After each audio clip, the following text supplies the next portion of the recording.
All right, so you've been feeding our algorithm a ton of stuff lately about OpenAI and this whole superintelligence thing, and then there's this new company, right? Safe Superintelligence, founded by one of OpenAI's former co-founders. Yeah, it feels really timely, all this stuff. It feels like we're on the verge of something huge, doesn't it? Yeah. Like we're about to meet the Jetsons, but with more existential dread. Yeah. Well, I mean, what we're really talking about is the possibility of AI surpassing human intelligence. Then that's that's a concept with some serious weight to it. No kidding. And this isn't some distant sci-fi fantasy anymore. This is happening now. Right. Like Ilya Sutskever left OpenAI just this year to start Safe Superintelligence, or SSI. What's fascinating to me is that this comes right on the heels of that whole attempted coup against Sam Altman, OpenAI's CEO. Yeah. It seems like there's a real conflict brewing about how to approach something this powerful. Absolutely. Yeah. And to grasp the heart of that conflict, it's worth taking a close look at OpenAI's stance. Good.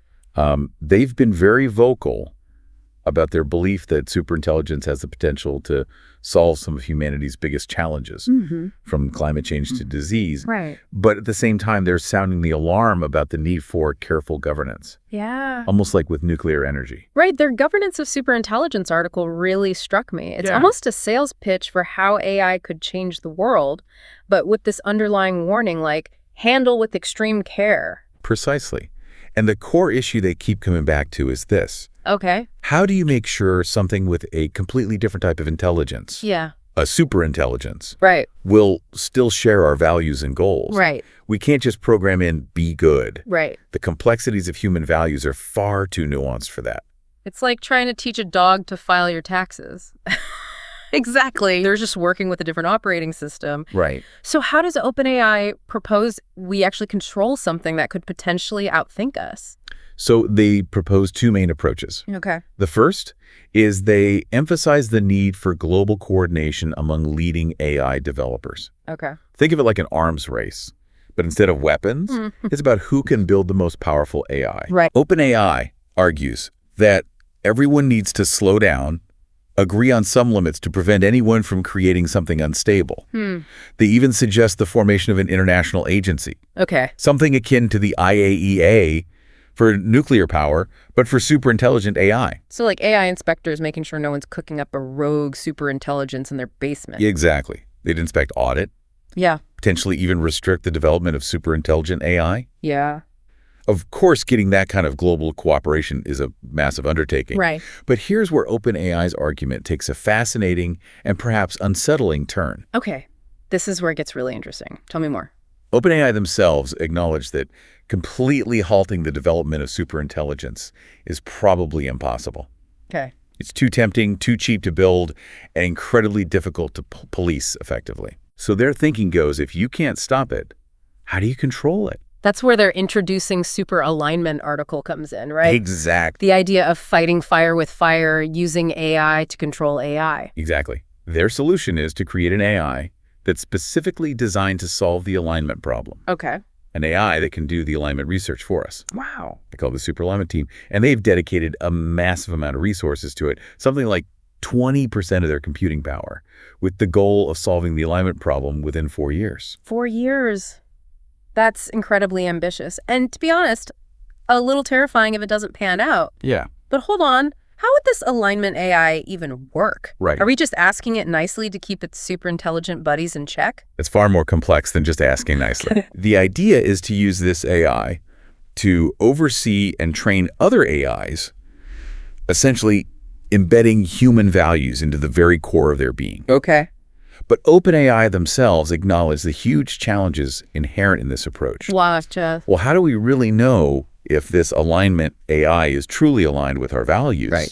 Or just mimicking them in a way it's learned will please us? Yeah. And how can we be sure that it can handle situations we haven't even thought of, situations that might arise precisely because we're dealing with something more intelligent than ourselves? Right.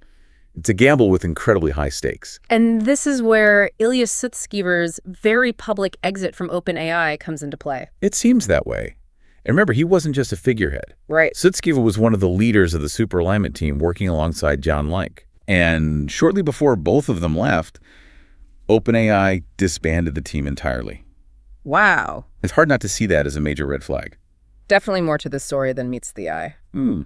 So what prompted Sutskever to make such a dramatic move? What did he see that we're missing? We'll unpack that when we come back for part 2 of our deep dive.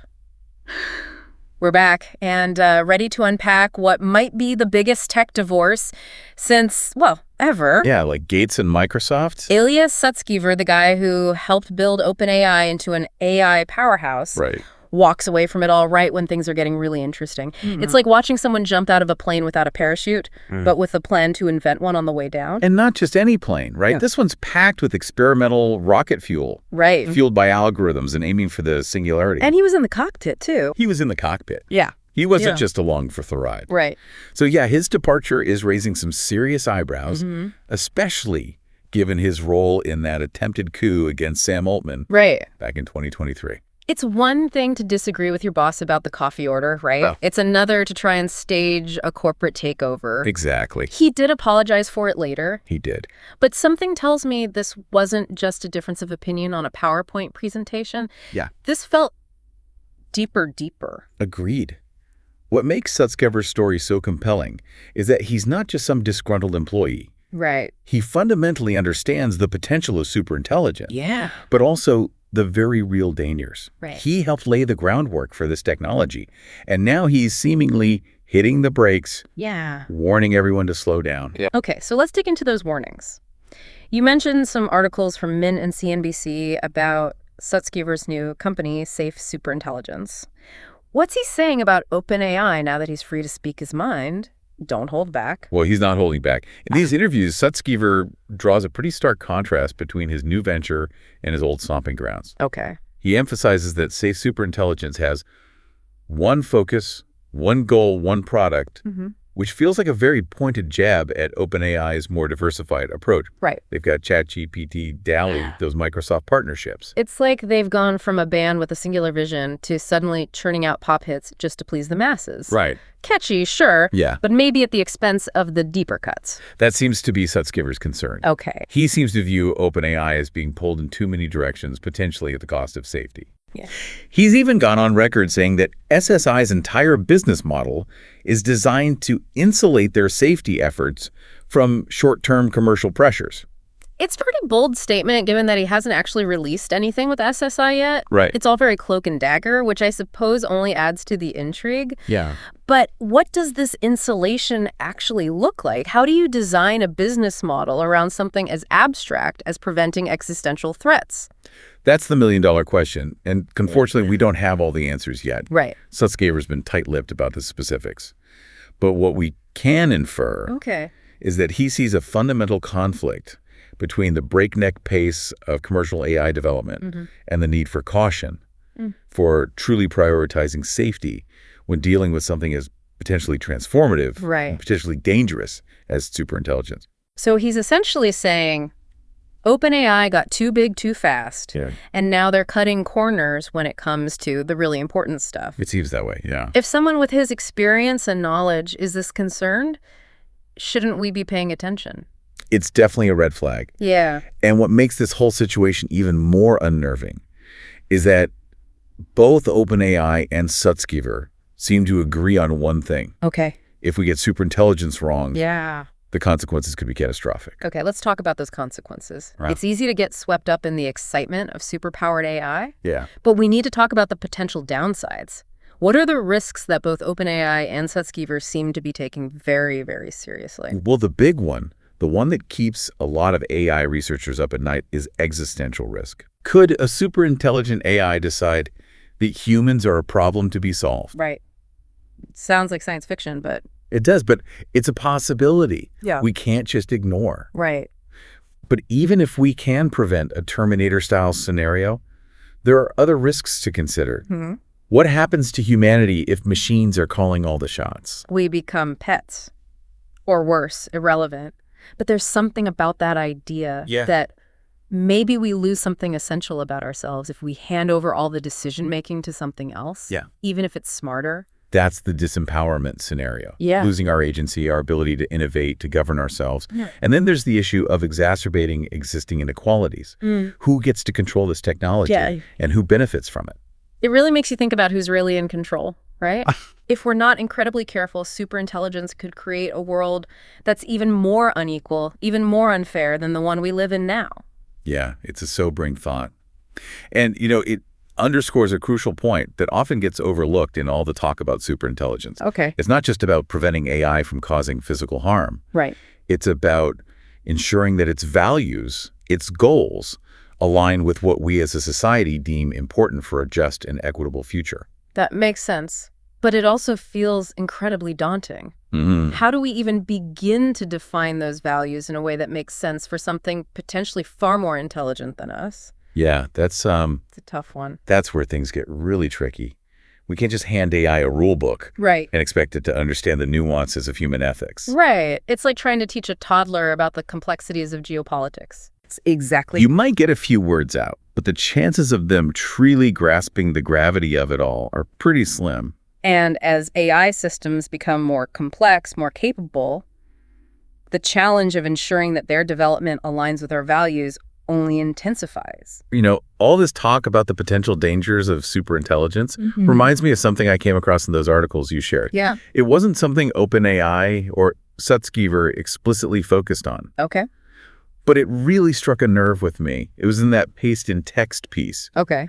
They mentioned the potential for superintelligence to be used for political manipulation. Oh, right. Imagine algorithms crafting hyper-targeted propaganda, Yeah. shaping public opinion without us even realizing we're being played. It's a chilling thought, and unfortunately not as far-fetched as we might like to believe. I mean, we've already seen how algorithms can be used to amplify misinformation and so discord online. Right. Superintelligence would take that to a whole new level, making it nearly impossible to discern truth from fiction, Yeah. to know whether our own beliefs are truly our own or the product of some unseen hand guiding our thoughts. That's what's so unsettling about it. Yeah. It's not even necessarily about AI becoming evil or turning against us. Right. What if its idea of helping involves subtly nudging entire populations towards certain beliefs or behaviors, Right. all in the name of some greater good that it's calculated but we don't understand? Yeah. It's a recipe for a free will crisis, unlike anything we've ever seen. It's a sobering reminder that alignment isn't just about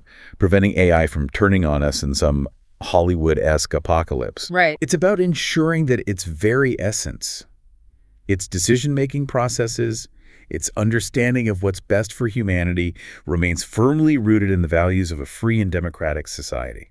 And that's a conversation we need to be having right now, not years down the line when it might be too late. Absolutely. The future of AI is not preordained. Yeah. It hinges on the choices we make today, Right. the safeguards we put in place, the ethical considerations we prioritize. It's a conversation that requires not just engineers and developers, but philosophers, ethicists, policymakers, and frankly, everyone, because we all have a stake in the outcome. It's a lot to process, but, I think that's the mark of a truly great deep dive, wouldn't you say? It leaves you with more questions than answers, but hopefully a little bit wiser, a little more aware of the incredible possibilities and the potential pitfalls that lie ahead. I couldn't agree more. Well, on that note, a huge thank you to our expert for guiding us through this fascinating and thought-provoking landscape, and to you, our listeners, for joining us on this journey into the heart of the AI revolution. Until next time, keep asking questions, keep exploring, and remember, the future is not something that happens to us. It's something we create.